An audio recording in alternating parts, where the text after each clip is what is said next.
한국 선교가 한 80년대부터 본격적으로 좀 선교사가 나가기 시작합니다. 그런데 초기에는 국제 선교 단체들이 먼저 한국에 들어오면서부터 시작했어요, 사실. 그래서 OMF가 1980년에 만들어졌습니다. 그리고 GBT가 1985년에 만들어졌고, 크림이라는 이름으로, 지금의 GMTC가 크림이라는 이름으로 1986년에 세워졌습니다. 그러니까 크림이 처음에는 훈련단체, 지금의 GMTC를 크림이라고 불렀습니다. 저는 GMTC에 참고로 86년부터 관여했습니다. 오래됐죠?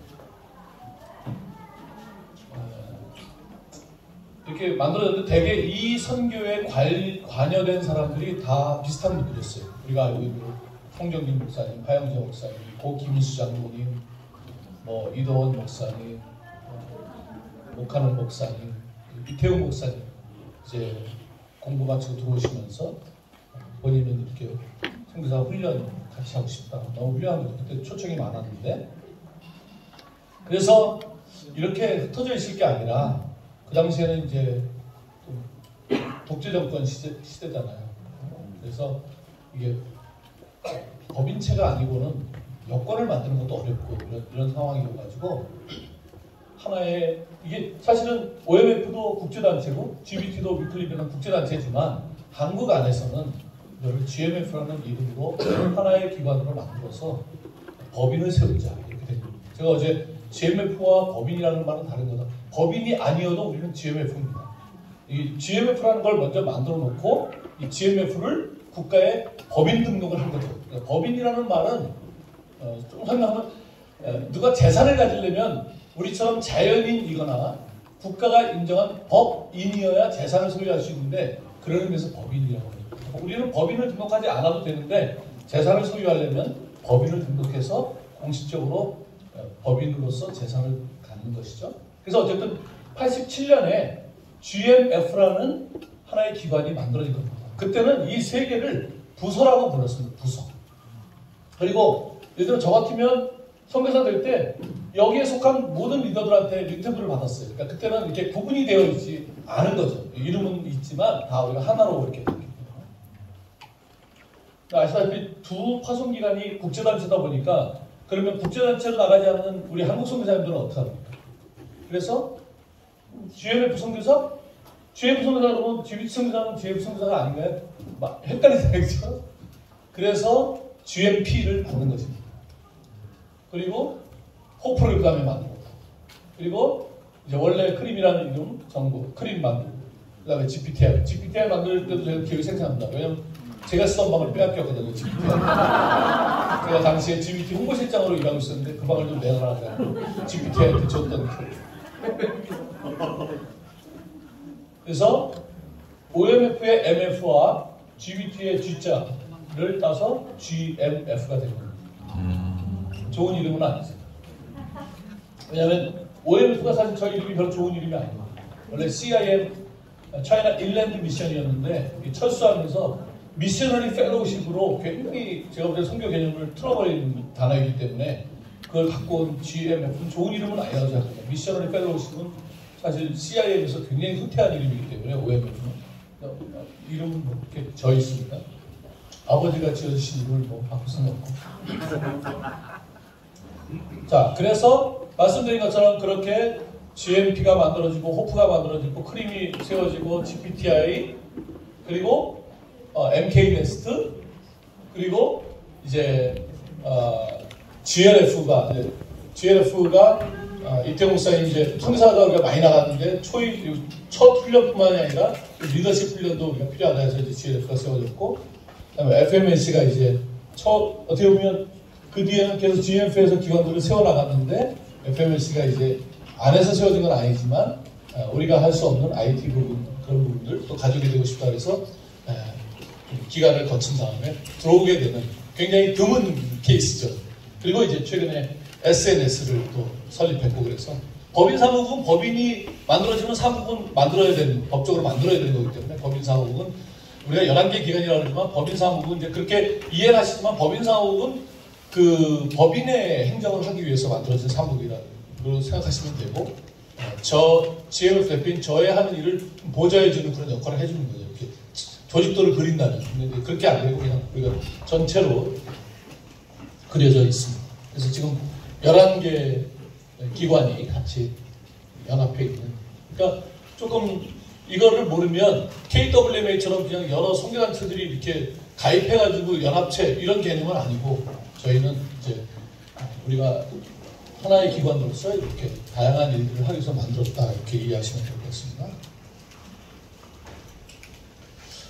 그래서 이제 법적으로 보면 이제 GMF가 이제 법인이기 때문에 사실 그 모든 책임은 법인 이사회가 지게 되어 있습니다. 그러니까 법인 이사회도 좀 이해하시는 게, 각 기관에서 필요한 일들은 이제 특히 파송기관 중심으로 실행이사회가 있어서 실행이사회에 많은 것이 위임되어 있지만, 그러나 법적인 문제가 발생했을 때 정부에서 볼 때는 우리가 11개가 있지만 정부에서 볼 때는 하나만 있는 거거든요. GMF가. 그래서 재산의 문제라든가 이런 것이 생기면 이제 법인 이사회가 제가 감독을 하는 게 아니라 양승헌 이사장님이 감독을 하고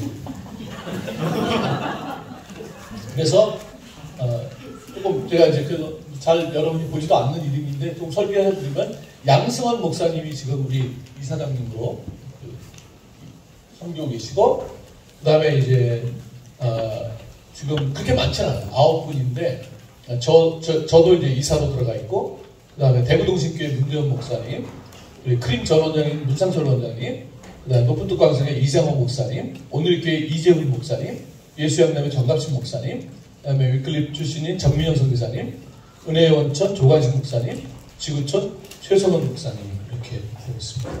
그리고 지금 이제 아직 확정되진 않았지만 정민영 선교사님이 내년 3월까지가 4년이 끝나요. 거기서 한 번 더 하면 또 4년 가야 되는데 70에 넘으셔서 본인은 그만하시겠다. 지금 아직 확정은 못했지만 그만두실 가능성이 많습니다. 정민영 선교사님. 그리고 이제 아마 양승헌 이사장님하고 조관식 목사님도 이제 은퇴가 가까우셔가지고 아마 지금 4년 넘어가는 2년인가 3년인가 남았는데 그 텀이 되면 이제 물러나실 가능성이 많습니다. 안 물러나시더라도 어쨌든 지금 다음 세대 목사님들을 좀 준비해야 되는 그런 상황입니다. 그래서 목동 한사람교회 황성수 목사님이라고 그 감리교 목사님인데 저희가 지금 2분을 접촉하고 있거든요. 그래서 황성수 목사님은 OK를 했습니다. 그 다음에 지금 다른 한 분은 아직 OK를 안 했기 때문에 이름을 공개하지 않겠습니다만 지금 2분 정도의 목회자를 영입하려고 그렇게 하고 있습니다.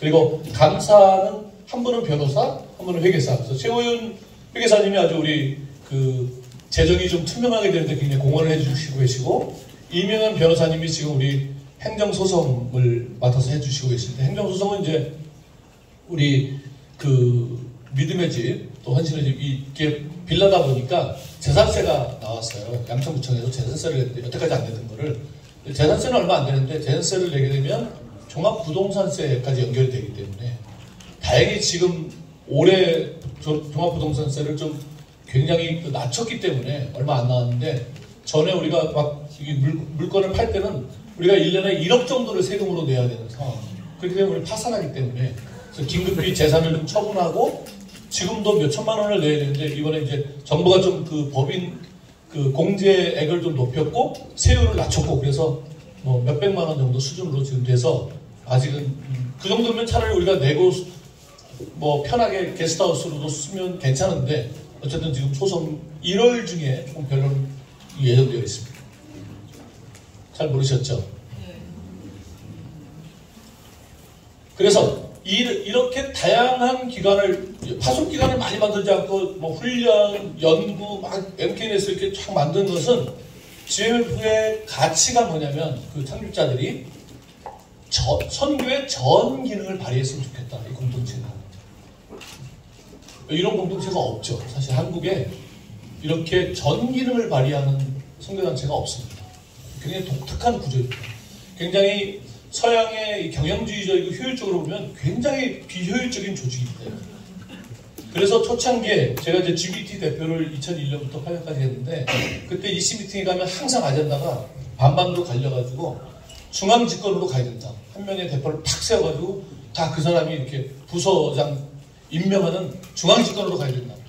아니다. 막 이래가지고 엄청 왜냐면 이게 비효율적이기 때문에 그렇게 했는데 창립자의 의도는 자율적이면서도 한 몸을 이루는 성경적인 가치를 우리가 유지하자. 저는 그게 맞다고 봅니다. 그래서 중앙 집권은 가서는 안 되고 그렇게 되면 차라리 다 해체하는 게 낫고 우리가 이게 성경적인 가치라는 거 비효율적이지만 그러나 이것이 되어졌을 때는 이번 말씀처럼 굉장히 한국교회와 여러 단체에도 파급효과가 큰 그런 가치를 우리가 가지고 있습니다.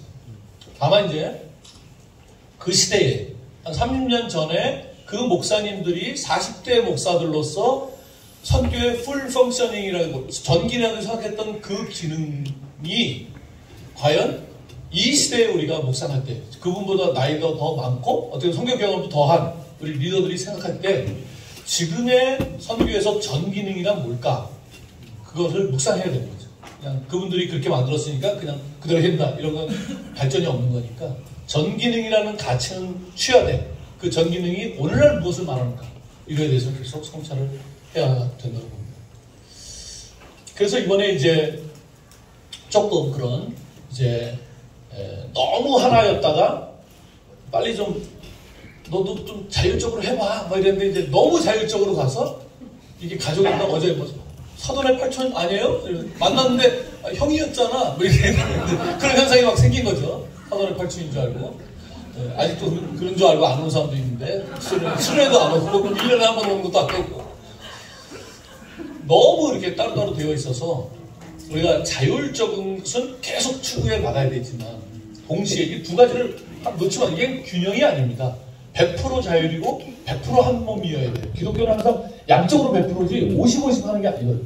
그러니까 완전히 한 몸이면서 완전히 자율적으로 가야 되는데 그러기 위해서 우리가 좀 한 몸이라는 걸 좀 표시했으면 좋겠다 해서 리더들이 결정해서 이번에 이 로고를 이게 이렇게 했다는 건 제가 볼 때 정말 지금 리더들한테 너무 감사합니다. 이건 제가 볼 때 미니멈 20년 안에 안 바뀔 로고를 만든 거예요. 왜냐면 처음에 시작할 때도 이렇게 못했는데 좀 30몇 년 만에 이거를 공통분모를 가지고 만들었다는 거는 지금 리더들이 뭐 그만두셔도 이거 역사에 남을 일이라고 저는 생각이 듭니다. 그래서 이렇게 CF 같은 물론 전은호 작가라는 이제 또 작가가 계셔서 이렇게 잘 만들어 주셨지만 됐습니다. 자, 네모는 서부선교를 제가 표시한 거고 동그라미는 이제 그 글로벌 사우스 비서구 쪽에 선교를 시작하는데 지금 이제 선교나 기독교인 숫자나 다 비서구가 많아진 지역 변화가 이미 일어났는데 제가 이제 세모를 한국으로 표현한다면 한국은 비서구이지만 지리적으로나 인정적으로 선교의 패러다임에 있어서는 굉장히 우리가 서구에서 받았기 때문에 세모가 훨씬 서부 쪽에 가까이 붙어 있습니다. 지금 우리가 약간 우리 쪽에서 본다면 약간 이런 지금 모습, 선교가 이런 모습. 그래서 이렇게 저쪽이 작아지고 이쪽이 커지고 다 함께 가야 되는데 여기를 버리고 이쪽으로 분다 이런 개념이 아니라 이런 상황 속에서 한국 선교가 전 세계 선교에 어떤 역할을 할 것인가에 대한 것이 지금 안 됩니다. 그에 대한 고민을 하고 있고 지난 앵커에서도 그런 주제를 가지고 여러 것을 했고 지금 KWM에서는 11차에 거쳐서 라운드테이블, 성찰 라운드테이블을 지금 진행하고 있습니다. 저는 1차, 2차를 갔었는데 계속 깊이 성찰을 하는 단계에 있습니다. 서구에서도 어떻게 해야 될까? 비서구에서는 한국이 선교를 오랫동안 했는데 좀 우리에게 어떻게 영향을 줄까? 뭐 이런 기대를 하는데 우리가 뭘 줄 수 있지? 이런 고민을 우리 스스로 좀 하는 그런 단계에 저희가 있습니다. 그래서 생각이 성찰이 필요한 지점인 거죠. 그냥 우리가 2000년대, 90년대 뭐 이럴 때 막 동원을 해가지고 사람을 많이 내보내주는 역할을 비서구에서 선교사가 많이 나가야 되는 실행 역할을 할 때는 이렇게 성찰하지 않고 막 내보내서 우리가 뭐 2만 명 간다, 세계 2위다 막 이런 얘기가 많이 들렸었는데 지금은 그런 얘기보다는 과연 우리가 세계선교에서 유의미한 어떤 역할을 해야 되는가, 이게 이제 아젠다입니다. 숫자의 역할은 아니죠. 그래서 생각이 필요합니다. 시간이 많지 않으니까 한 가지만 제가 들고 나왔는데, 자, 서구에서 비서구로 가던 일방 통행의 from the west to the rest라는 그런 용어에서 지금은 from everywhere to everywhere, 모든 곳에서 모든 곳으로, 이렇게 우리가 쓰고 있습니다. 아마 성경학에서 그런 표현을 많이 씁니다. 지금은 그런 것이 서양이나 어디 외부에서 어떤 용어가 들어왔을 때 옛날처럼 미전도 종족 입양, 뭐 미전도 성경 이러면 그거 해야지 이렇게 가면 안 되고, 지금은 이제 일단 기본적으로 I don't think so 이걸 이렇게 질러놓고 생각을 해야 되는 거죠. 무슨 말이야? 모든 곳에서 모든 곳으로가 무슨 말이야? 약간 이제 막 사거리 막 이런 개념인데, 보시면 이게 양방향, 이거 차선을 막 넓혀서 막 양방향이 커지는데, 사실 이 차선은, 요 차선은 일로 가잖아요. 이 차선은 일로 가고, 그러니까 일방통행과 양방통행이 내용적인 면에서는 달라진 게 아니라는 거죠. 이해하시겠습니까? 모든 곳에서 모든 곳으로라는 것이 일방통행 길이 양쪽으로 많아졌다는 뜻이지 한 도로를 양쪽으로 간다는 뜻은 아니거든요. 그러니까 비서구, 지금 남미나 이런 교회에서 선교를 하는데 서구 선교한테 배웠던 방식으로 그게 많아진 거라면 우리가 반성하는 방식이 많아졌다는 뜻이지 새로운 게 생겼다는 것은 아니거든요. 그러니까 그런 고민이 지금 있는 거예요, 세계선교에서.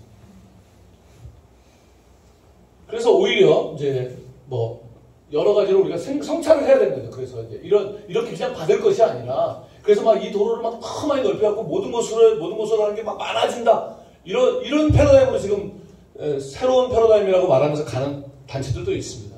그렇게 가서는 안 될 것 같고, 그러면 선교를 좀 성찰하면 그 중에 하나의 대안으로 제시할 수 있는 게 이런 거죠. 오히려 이렇게 막 확장하고 도로를 확장한다기보다는 훨씬 더 좁은 길, 마치 산에 있는 인도와 같은 개념. 그래서 좁은 차가 하나밖에 갈 수 없는데 차가 양쪽으로 다니는. 그러면 어떤 현상이 벌어집니까? 앞에서 차가 오는지 안 오는지를 봐야 되고, 앞에서 오는 차가 옆으로 빠질 수 있는 데가 가까운지, 내가 빠질 수 있는 데가, 다시 말하면 계속 긴장하고 센시티브하게 봐야 돼. 내가 이 돈을 가지고 와서 선교할 때 현지인은 어떻게 느낄까? 묻지마로 가는 게 아니라 계속 선교는 상호 그런 작용이 필요한데, 이런 노력을 하지 않고 이제 거의 서양 선교는 이렇게 자꾸 도로를 확장하면서 많이 가면 되는 방식으로 또 우리도 그게 영향받아서 왔다는 거죠. 그러니까 생각이 굉장히 많이 필요하다는 것을 제가 한 가지 예로 말씀드린 거고요. 뭐 그런 강의가 필요하면 나중에 이제 시간이 우리가 되면 이제 그런 강의할 수 있는 것도 좀 마련하겠습니다. 오늘은 이제 이런 생각만. 그래서 제가 이제 지금 성찰은 아주 깊게 하고 또 오히려 적용은 급진적으로 해야 되는 게 우리의 지금 역할이라고 생각합니다. 근데 이게 두 개가 다른 게 아니라, 말하자면 예수 그리스도에게 하나가 될수록 세상에 깊이 갈 수 있는 똑같은 거잖아요. 같은 말이잖아요, 이게. 그러니까 성찰을 깊게 해야 사실은 적용을 급진적으로 할 수 있는 거죠. 근데 성찰이 얕으면 하는 것도 고만고만하게 우리가 하는 거죠.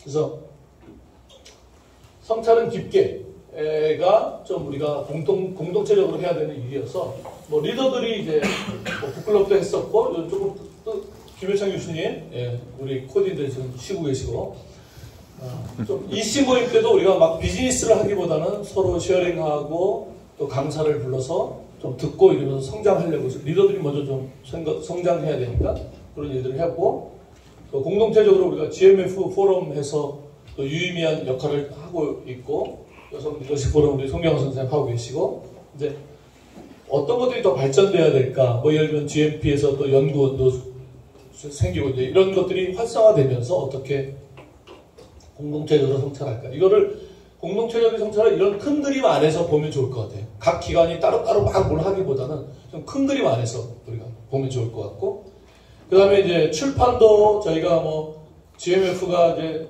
여러 가지를 그냥 출판해야 되는 그런 기관이긴 하지만 그 안에 품 시리즈라는 시리즈를 만들어서 위원회가 있고, 우리 홍현철 원장님이 이제 위원회 책임을 맡아가지고 거기서 좀 한국 교회가 조금 선교를 조금 진일보하는 데 필요한 책들이 뭘까? 그 중에 최근에 나왔던 그 길의 영성 같은 굉장히 많이 저희가 팔았습니다. 좋은 책이고. 그래서 이제 내년 초에는 레슬 뉴비긴의 3.1체적 선교를 지금 출판을 예정하는데 이런 것을 통해서 조금 한국 교회에 유의미한 공헌을 하려고 노력을 하고 있는 중입니다. 그렇게 성찰을 깊게 하면 적용을 이제 뭐 GPTI는 GPTI대로, GMTC는 GMTC대로 각 기관들이 이 성찰을 깊게 공동체를 한 것을 가지고 적용을 좀 급진적으로, 적용이 급진적이 뭘까? 그거는 뭐 누가 얘기할 수 있는 게 아니기 때문에 각 기관들이 그런 성찰을 깊게 한 속에서 어떻게 해야 될까? 지금 제가 우리 지금 GPTI 편장님 계시니까 전문인 선교를 지금 한국교회가 하고 있는 전문인 선교로 충분한가? 아니면 좀 더 급진적으로 우리가 나가야 될까? 급진적으로 나가려면 선교에 대한 성찰이 깊어야지 나갈 수 있지 방법으로 나갈 수 있는 건 아니니까. 그런 면에서 새로운 리더가 세워지면서 좀 새로운 급진적으로 그런 일들을 함께 GPT에 알아서 훈련하고 이런 게 아니라 좀 같이 이제 목동에 있는 분들도 화성단체 리더라고 같이 이제 그런 면에서 이제 리더십들이 서로가 침투할 수 있도록 여는 거 이런 것은 GMF 안에서 너무 중요합니다. 왜냐하면 그렇게 되지 않으면 이 공동체가 함께 있다는 게 의미가 없습니다. 그러니까 그런 의미에서 우리 남경 원장도 그렇고 이 훈련을 어떻게 좀 더 뭐 지금까지 잘해왔지만 조금 더 자신학적으로 선교사들이 가서 중심이 되는 게 아니라 현지인들이 스스로 지속적으로 할 수 있는 것을 도울 수 있는 선교사로 가기 위한 훈련은 어떤 것이 돼야 될까 이런 것들을 좀 더 함께 논의하면서 가고 있기 때문에 굉장히 저는 GMF가 희망이 있다고 보는 입장입니다. 그래서 새로운 리더십들에게 또 파송기간은 또 이렇게 몇 년만 자꾸 바뀌니까 어쨌든 계속 리더들에게 좀 지혜와 통찰을 주시도록 그렇게 기도해 주시면 좋을 것 같고 이제 훈련 장소를 리모델링 하고 있는데 이거 할 때도 제가 그 한기정도라는 글도 내보냈지만 이거 지금 8억 공사인데 뭐 돈 모으는 게 큰 문제는 아닙니다. 그게 중요한 게 아니라 이 훈련 장소에서 어떻게 지금 말한 깊은 성찰이 있는 훈련이 이루어지는가가 그게 중요한 거지. 이거 지금 한 7억 정도 모금된 것 같습니다. 8억까지는 그렇게 어렵지 않을 거라고 저는 생각하고 조금 주변에 더 해야 되기 때문에 저는 한 10억 정도 모금이 된다고 보는 입장인데 제가 모금하는 거 아니고 이재훈 목사님이 알아서 하고 있기 때문에 제가 신경 안 쓰고 있고 고생하는 분은 우리 남경원 원장님이 지금 이 건물 그 사람들을 계속 보면서 하기 때문에 박수라고 우리 남경원 원장님 좀 격려했습니다. 되자마자 원장 취임하자마자 너무 지금 큰 책을 맡아가지고 너무 고생하고 있는데 그래서 리모델링 잘 되고 그보다 더 중요한 건 그 내용이 잘 준비될 수 있도록 기도해야 될 것 같고 그래서 우리가 선교적으로 깊어지는 전체 우리 GMF 공동체가 되고 이 공동체가 한국교회 안에서 지금 GMF 공동체가 깊어지면 한국교회 선교와 세계 선교에 굉장히 유의미한 역할을 할 수 있다고 저는 분명히 생각합니다. 그 다음에 이 사회의 안정적인 세대 개최와 또 새로운 동력이 좀 생기도록 우리 전체가 한 몸 되는 공동체가 되도록 이렇게 5가지 보시면서 짧게 기도하고 제가 마무리하겠습니다. 기도하겠습니다.